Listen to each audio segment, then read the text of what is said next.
ठीक है, ये तो बात हो गई हमारे पास, कब की बात हो गई। अब इस फंक्शन का अगर हम डोमेन की बात करेंगे तो डोमेन तो ऑलरेडी बताया जा चुका है पहले ही, डोमेन ऑल रियल नंबर। और रेंज की अगर हम बात करें तो रेंज क्या हो जाएगा, आर प्लस हो जाएगा। फंक्शन हमने क्या डिफाइन किया, y is equal to F X is equal to A to the power X था। फिर यहाँ पे हमने क्या बोला, where A is greater than 1, ये हमने डिफाइन किया। ए हमारा क्या था, ग्रेटर देन 1। ये तो था हमारा केस ऑफ केस 1। अब बच्चों आ जाते हैं केस नंबर 2 में। ठीक है, केस नंबर 2 में आ जाते हैं।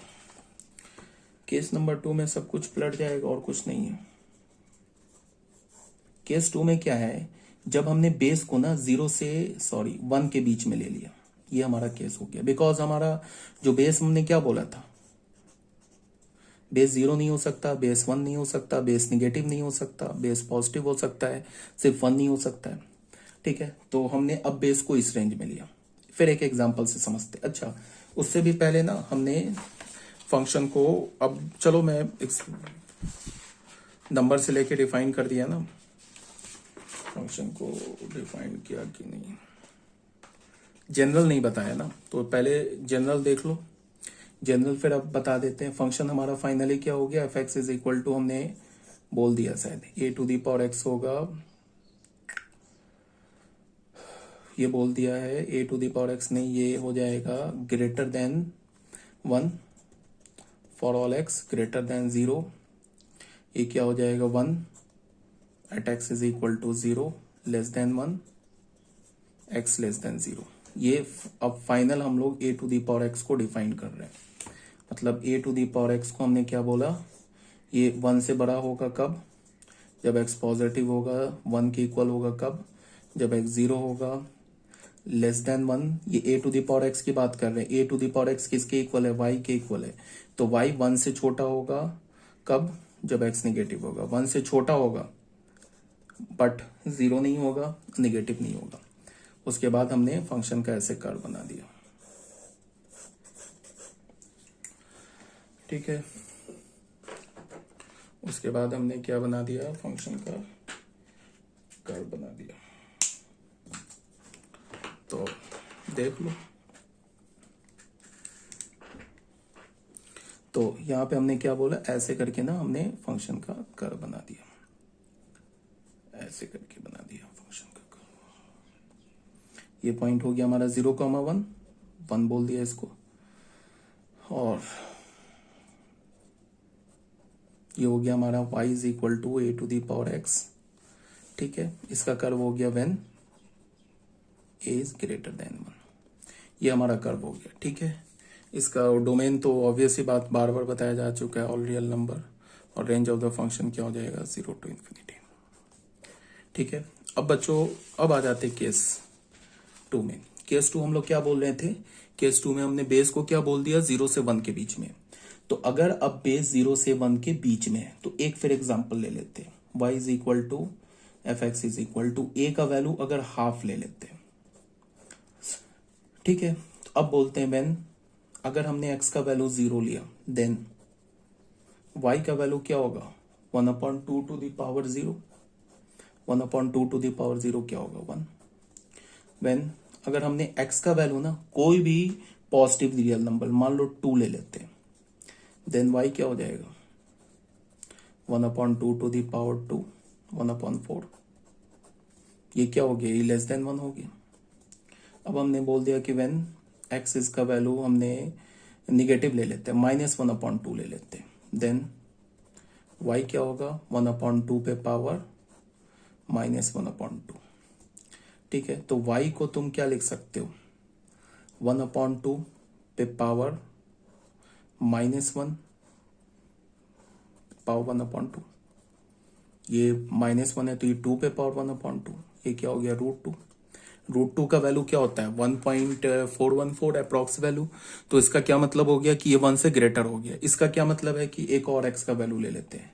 When x is equal to -2 then y is equal to क्या हो जाएगा बताओ, 1/2 टू द पावर -2, ये क्या हो जाएगा 4। ये भी ग्रेटर देन 1 है। इसका क्या मतलब है कि अगर हम x का वैल्यू 1 से अब क्या करेंगे, अगर हम x का वैल्यू निगेटिव लेंगे ना, तो y अब क्या हो जाएगा, ग्रेटर देन 1 हो जाएगा। और अगर x का वैल्यू हम पॉजिटिव लेंगे तो अब y क्या हो जाएगा, less than 1 but greater than 0। और x का वैल्यू अगर हम 0 लेंगे तो y का वैल्यू 0 हो जाएगा, जस्ट उल्टा हो जाएगा। पहले केस में क्या हो रहा था कि अगर हम x का वैल्यू पॉजिटिव ले रहे थे तो y क्या हो रहा था, 1 से ग्रेटर हो रहा था। और x का वैल्यू निगेटिव ले रहे थे तो y क्या हो रहा था, 0 से ग्रेटर बट 1 से स्मॉलर। और x का वैल्यू 0 ले रहे थे तो y का वैल्यू 1 मिल रहा था। यहाँ पे उल्टा होगा, y x is equal to 0 के लिए तो दोनों केस में y का वैल्यू 1 मिलेगा। बट इस केस में, सेकेंड केस में, अगर हमने x का वैल्यू ना, अगर x का वैल्यू पॉजिटिव लिया तो इस केस में y का value less than 1 but greater than 0 मिलेगा। और x का वैल्यू अगर हमने निगेटिव लिया तो y का वैल्यू क्या मिलेगा हमें, y का वैल्यू ग्रेटर देन 1 मिल जाएगा। ठीक है, तो फंक्शन को हम ऐसे लिख सकते हैं, देखो f(x) है ना, इज इक्वल टू a⁴x। इसको हम ऐसे लिख सकते हैं, यहां पे ये 1 से बड़ा अब तो मिलेगा, लेकिन कब मिलेगा, a⁴x मतलब y 1 से बड़ा कब मिलेगा, जब x जो है ना निगेटिव हो। और 1 के इक्वल कब मिलेगा, y 1 के इक्वल कब होगा, जब x का वैल्यू 0। y का वैल्यू लेस देन 1 कब होगा, y इज लेस देन 1 कब होगा, जब x हमारा ग्रेटर देन 0। ठीक है, तो इस फंक्शन का भी ग्राफ देख लेते हैं।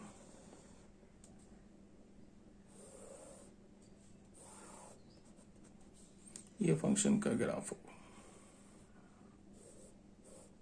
ये पॉइंट हमारा हो गया 0,1।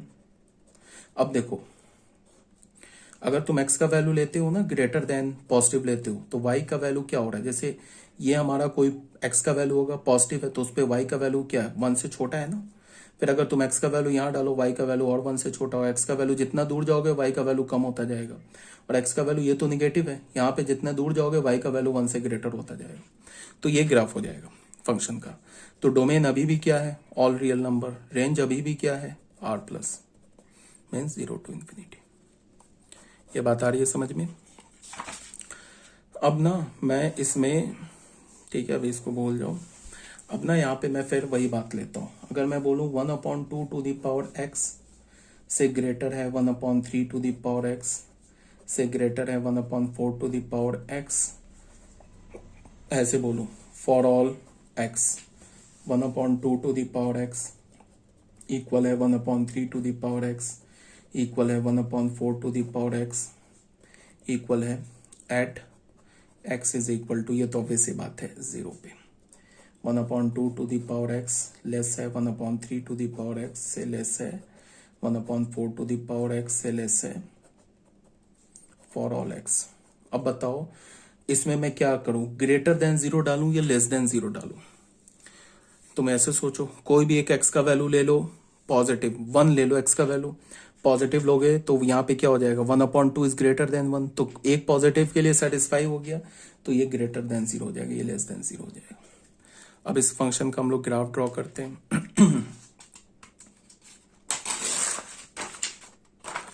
मतलब ये तीन फंक्शन का एक ही ग्राफ में ड्रॉ करते हैं इसको।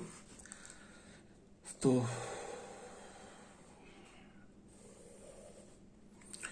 अगर हम पॉजिटिव पढ़ जाते हैं तो हमारा क्या होगा, ऐसे देखो,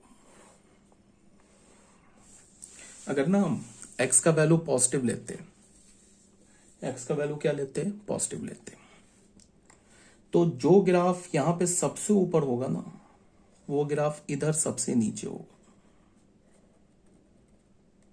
और जो ग्राफ इधर थोड़ा नीचे होगा ये इसके थोड़ा ऊपर होगा, और जो सबसे इधर ऊपर होगा, ठीक है, ये इधर सबसे नीचे होगा कर्व। अब ये बताओ लेफ्ट हैंड साइड के लिए सबसे बड़ा कर्व कौन सा होगा, देख लो इधर से, x लेस देन 0 है ना, उसके लिए सबसे बड़ा कौन है, 1/4 टू द पावर x, तो ये हो गया 1/4 टू द पावर x।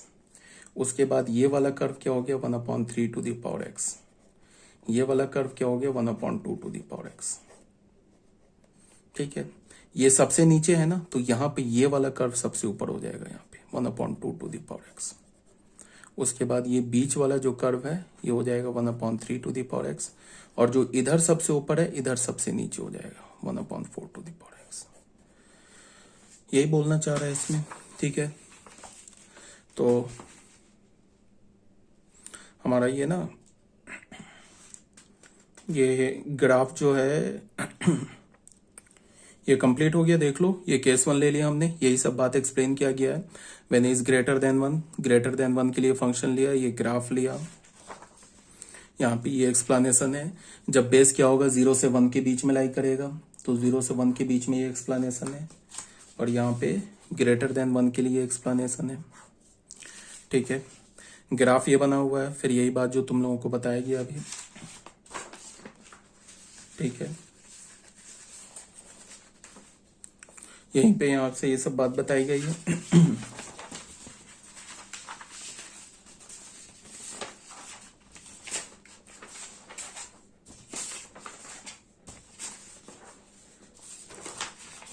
अब यहाँ पे नोट में क्या बोल रहा है, नोट देख लो। नोट में क्या बोल रहा है कि ई जो होता है ना, ई, ठीक है, जिसको हम यूलर्स कांस्टेंट बोलते हैं। क्या बोलते हैं? Euler's constant, EULERS, Euler's constant. तो ई क्या होता है हमारा? जैसे मैंने बोला है ना कि पाई जो है हमारा, देखो ई, पाई और आई, ये हमारा 3 फेमस नंबर है। जैसे हम लोग बोलते हैं ना कि पर्सन में भी तो अपना अपना सबका फेवरेट होता है कि भाई ये पर्सन किसी को अच्छा लगता है, किसी को ये पर्सन अच्छा लगता है। ई टू द पावर ई जो आगे अभी देखोगे ना, ई एक हमारा क्या हो गया, ये इरेशनल नंबर है। मैथ्स में सबसे 3 फेमस नंबर है। एक ये भी इरेशनल नंबर है। ई जो होता है अप्रॉक्स 2 से 3 के बीच में लाई करता है। ई का जो अप्रॉक्स वैल्यू होता है 2.731। जो हमारा पाई है ये भी इरेशनल नंबर है।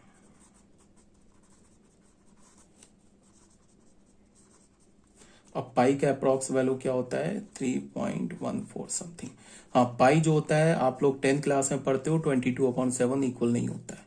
पाई अप्रॉक्स इक्वल होता है 22/7 के, बट 10th के एनसीईआरटी बुक वगैरह में लिख देता है पाई को 22/7, जो कि गलत लिखा होता है। पाई कभी भी 22/7 के इक्वल नहीं होता है। पाई जो होता है वो 22/7 के अप्रॉक्स इक्वल होता है। एक आयोटा, इसको हम क्या बोलते हैं? आयोटा। ये कॉम्प्लेक्स नंबर में तुम पढ़ोगे, 11th क्लास के बच्चों को बोल रहा हूँ। कॉम्प्लेक्स नंबर बहुत ही मजेदार चैप्टर है 11th क्लास में, उसको हम लोग पढ़ेंगे।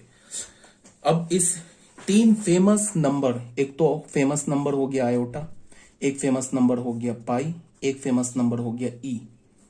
इस तीनों के बीच में एक बहुत ही ब्यूटीफुल इक्वेशन है, E to the power I pi is equal to -1। 3 famous number है ना, क्या बोला मैंने? ई, मैथ्स में पूरे मैथमेटिक्स में 3 फेमस नंबर है। एक ई, एक आई से आयोटा। आयोटा भी एक नंबर है, √(-1) के इक्वल होता है। ये हम लोग कॉम्प्लेक्स नंबर में डिटेल से पढ़ेंगे। और पाई भी इरेशनल नंबर है। ये 3 को कहा जाता है कि तीनों फेमस नंबर है, पूरे नंबर सिस्टम में सबसे फेमस 3 नंबर है। और इस इक्वेशन को मैथमेटिक्स का सबसे ब्यूटीफुल इक्वेशन कहा जाता है। नेट पर सर्च कर लेना, इसको कहा जाता है मोस्ट ब्यूटीफुल इक्वेशन। ब्यूटीफुल हम लोग का मतलब, ब्यूटीफुल का कुछ दूसरा मतलब होता है कॉमन सेंस में, बट ये ब्यूटीफुल वो ब्यूटीफुल नहीं है। ये मैथ्स में ब्यूटीफुल है, most beautiful equation in. Net पे सर्च करना ना most beautiful equation in mathematics, तो यही तुम्हें नंबर आ जाएगा।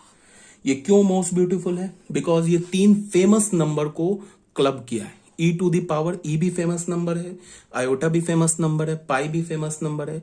तो E to the power I pi, E to the power I pi, iota into pi, ये -1 के इक्वल होता है। इसको मैं प्रूफ करूंगा तुम्हें कॉम्प्लेक्स नंबर चैप्टर में। कॉम्प्लेक्स नंबर चैप्टर में मैं ये प्रूफ करूंगा कि ई टू दी पावर आई पाई -1 के इक्वल कैसे होता है, ठीक है। इसको हम बोलते हैं मोस्ट ब्यूटीफुल इक्वेशन। चलो, ये तो अभी हम लोग ऐसे नहीं बात करने लगे। यहाँ पे क्या बोला जा रहा है कि ई जो है ना हमारा 2 और 3 के बीच में लाई करता है। E is an irrational number, ठीक है। तो ई क्या हमारा ग्रेटर देन 1 है। अगर कोई नंबर 2 से 3 के बीच में लाई करे तो वो नंबर 1 से ग्रेटर होगा ना, ठीक है।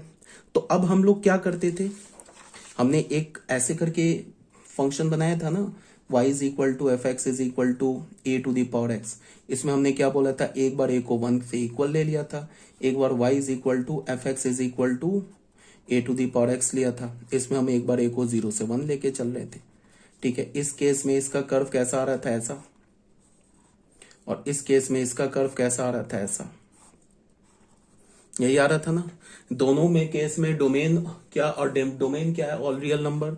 रेंज क्या है, रेंज है आर प्लस, ठीक है। अब मैं क्या बोल रहा हूं कि अब मैं ए को हटा के ना, ए क्या होना चाहिए, कोई भी नंबर हो सकता है जो 1 से ग्रेटर हो।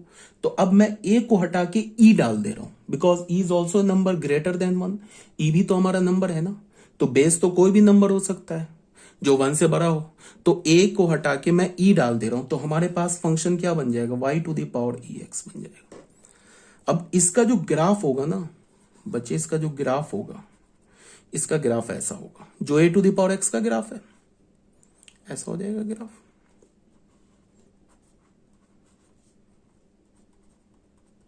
यही हो जाएगा। इस फंक्शन का अगर मैं तुमसे डोमेन बोलूं तो डोमेन क्या है, तो जो एक्सपोनेंशियल फंक्शन का डोमेन है, क्या होता है एक्सपोनेंशियल फंक्शन का डोमेन, ऑल रियल नंबर। अगर मैं तुमसे बोलूं कि रेंज क्या है, तो जो एक्सपोनेंशियल फंक्शन का रेंज होता है क्या होता है, पॉजिटिव रियल नंबर, ठीक है। तो इसका domain all real number, range क्या हो जाएगा, पॉजिटिव रियल नंबर, ठीक है। अब इसमें ए क्या लाई करता है, 0 से 1 के बीच में। अच्छा, ई जो है 2 से 3 के बीच में लाई करता है। तो अगर कोई भी नंबर 2 से 3 के बीच में लाई करता है, तो उसका अगर तुम रेसिप्रोकल ले लोगे ना, तो वो किसके बीच में लाई करेगा, 0 से 1 के बीच में। कोई भी नंबर उठा लो 2 से 3 के बीच में, उसका रेसिप्रोकल ले लो। एक्चुअल तुम कोई भी नंबर ग्रेटर देन 1 उठा लो, उसका रेसिप्रोकल ले लो, एनी नंबर ग्रेटर देन 1, उसका रेसिप्रोकल ले लो। वो कहां से आ जाएगा, 0 से 1 के बीच में। तो 2 से 3 के बीच में किसी भी नंबर का रेसिप्रोकल क्या हो जाएगा, बताओ, 0 से 1 के बीच में। तो अगर ई हमारा 0 से 1 के बीच, 2 से 3 के बीच में लाई करता है, तो इसका क्या मतलब होगा कि ये जो 1/e है ना, ये 0 से 1 के बीच में लाई करेगा। अब मैं इस केस में, ये वाला जो केस है ना, जब हमने बेस को 0 से 1 के बीच में लिया था, इस केस में मैं ए को किससे अब रिप्लेस कर रहा हूं, ये ए को 1/e से। तो हमारे पास फंक्शन क्या आ जाएगा, 1/e to the power x.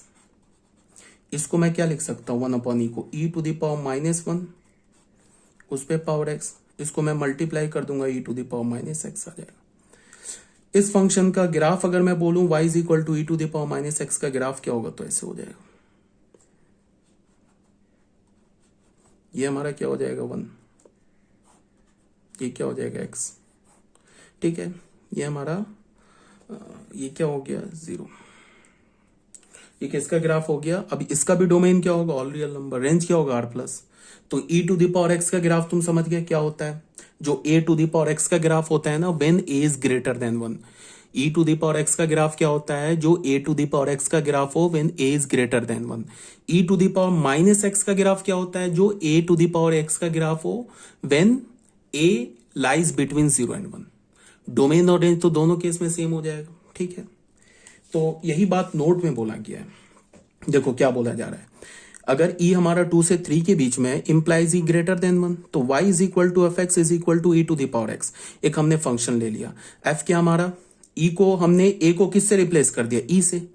तो f हमारा ये फंक्शन r से r हो जाएगा। Is also an exponential function with base as greater than 1। ये भी एक्सपोनेंशियल फंक्शन है, इसका ग्राफ ऐसा हो जाएगा।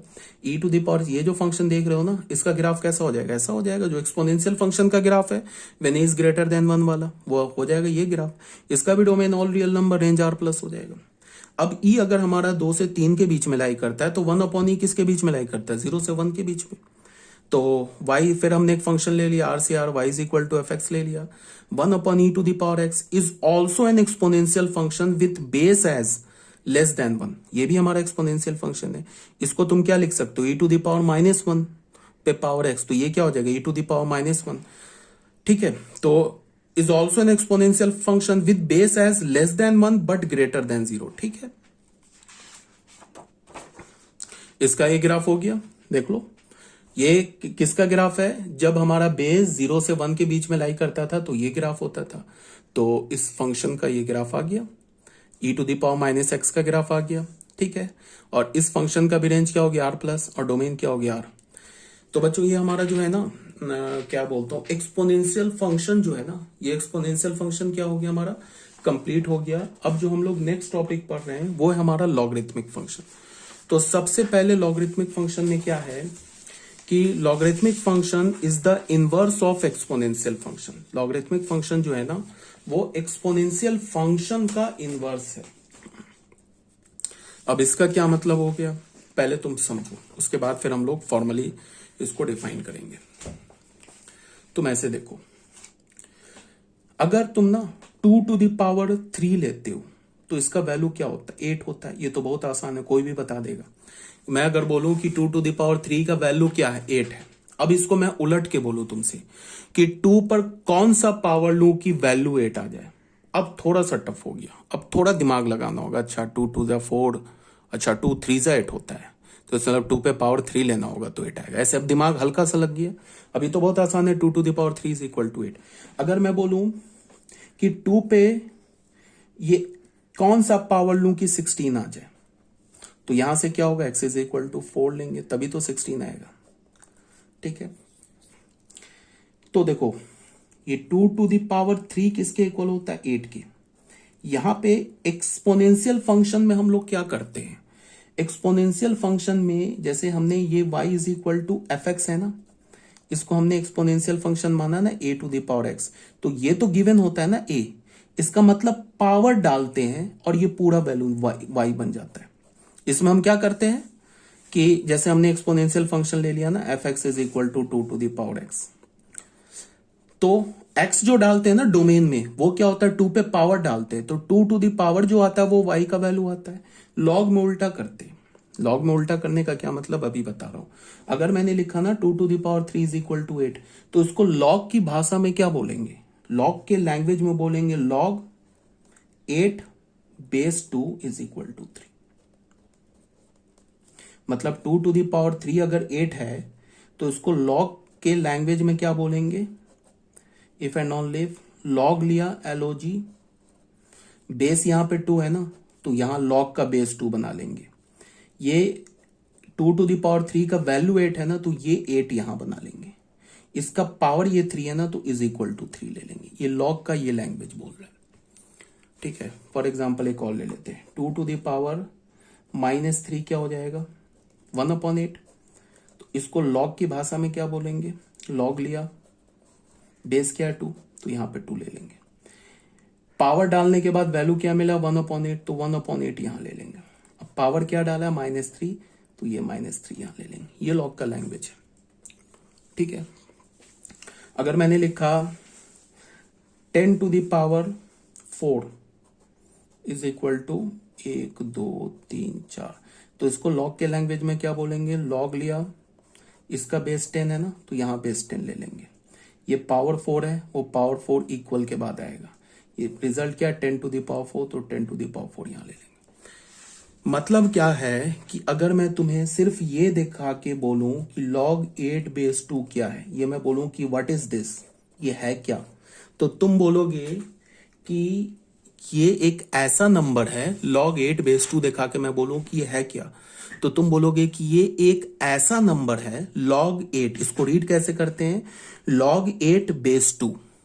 अगर मैं तुम्हें बोलूं कि ये है क्या, तो तुम बोलोगे कि ये जो पूरा है ना, ये एक ऐसा नंबर है जिसको हम, ये जो नीचे लिखा है ना बेस, इस पर पावर डाले ना तो 8 आ जाएगा, ये ऊपर वाला आ जाएगा। देखो ये है ना log 8 बेस 2 क्या है, ये 3 है ना, तो ये 3 कैसा नंबर है। अगर मैं 3 को इस बेस पर ये डालू ना यहां पे 3, तो ये 8 नहीं आ जाएगा। अगर मैं तुम्हें दिखा के बोलू ना कि log 1/8 बेस 2 ये है क्या, व्हाट इज दिस, ये क्या है, तो तुम बोलोगे कि ये जो पूरा है ना, ये एक ऐसा नंबर है जिसको मैं 2 पर पावर डालू ना तो ये ऊपर 1/8 आ जाएगा।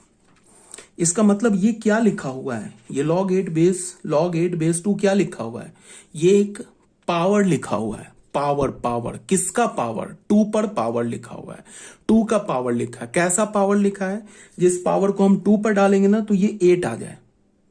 इस 8 को हम बोलते हैं आर्गुमेंट, इस 2 को बेस बोलते हैं, इस 1/8 को आर्गुमेंट बोलेंगे, इस 2 को बेस बोलेंगे। इसका क्या मतलब है, इसका यह मतलब है कि अगर मैं 2 पर पावर क्या डालूं 3, तो 8 आ जाएगा। 3 किसके इक्वल है, log 8 बेस 2 के इक्वल है। ये किसके इक्वल होगा बोलो? ये 8 के इक्वल हो जाएगा। ये मतलब है, यही है ना यार 3, ये तो 3 लिखा हुआ है ना, ये log है, l है। अगर मैं बोलूं कि 2 पे पावर log 1/8 बेस 2 डालूं तो ये किसके इक्वल हो जाएगा? 1/8 के इक्वल हो जाएगा। अभी तो log में हम आए नहीं अभी तक, मतलब अभी तक ये तो log तुम्हें समझाया जा रहा है, लॉगरिथमिक फंक्शन पे अभी नहीं आए, तो अभी थोड़ा सा log का क्लियर हुआ होगा। अच्छा एक बात यहां पे मैं ऐसे बोलूं कि अगर मैं तुमसे बोलूं कि log -2 बेस, चलो अभी -2 को हटाते, log या फिर इसको भी हटाते, e⁻, अगर मैं 4 बोलूं, ठीक है, अगर ये किसके इक्वल है? e⁻4 कोई नंबर आएगा ना, अल्फा बीटा, इरेशनल नंबर, अभी हम इसको नहीं कैलकुलेट कर सकते, कोई ना कोई नंबर आएगा, मान लो वो अल्फा के इक्वल आ गया, तो यहां से हमें क्या पता चल रहा है? हमें यहां से पता चल रहा है log, ये बेस ई है तो यहां log का बेस ई बन जाएगा, ये 4 है ना पावर, ये इज इक्वल टू क्या बन जाएगा? 4, और ये यहां अल्फा हो जाएगा। तो मैं बोलूं कि ये log 4 log अल्फा बेस ई है क्या? तो तुम बोलोगे log अल्फा बेस ई एक ऐसा नंबर है जिसको हम ई पर पावर डालें तो ये अल्फा आ जाए, ठीक है। अब देखो log, अच्छा 10 पे पावर अगर मैं 2 दूं तो ये 100 हो गया, इसको हम log के टर्म में क्या लिखेंगे? log 100 base 10 is equal to 2, ठीक है। अब मैं तुम्हें क्या समझाना चाह रहा हूं कि देखो, जब भी log का बेस